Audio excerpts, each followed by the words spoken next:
Hello and welcome to this tutorial on creating a secure SSL MySQL user account using SQL.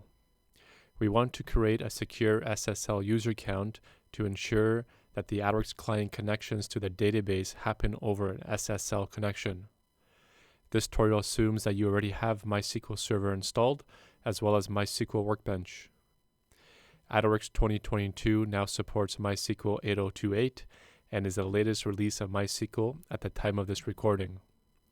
Now, the first thing we want to do is check to make sure that your MySQL install supports SSL connections. So with MySQL Workbench open, we're going to open up a query tab and type in show variables like have SSL. And I have SSL in quotes. You hit the Thunderbolt here to run the query, and your value for the variable name have SSL should return value yes, that your MySQL server supports the use of SSL connections. Now from here, we can clear out this query and start creating our MySQL user. So we want to type in create user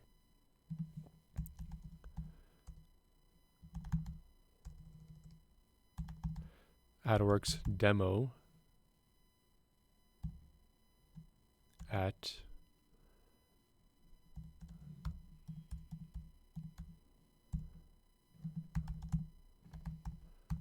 identified by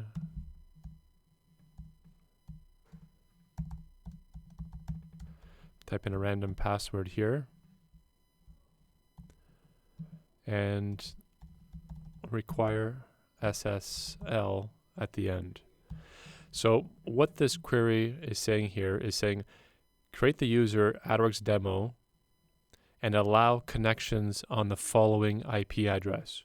So this 127.0.0.1 is my local address of my machine, and I would like to create the password, just random characters for this user. And from here, we can simply hit the Thunderbolt to run the query. And next, we want to go to users and privileges. And you'll notice that our AdWorks demo user account has been set up. Now, from here, all we want to do is go to the schema privileges, and we want to add the AdWorks database for this user. So we're going to hit add entry, and we want to select the schema AdWorks, press OK, and we want to select all and apply all these privileges to this user. And that's basically it. So this is how quickly you can create a new secure MySQL user account using SQL. And I hope this tutorial was helpful, and thanks for watching.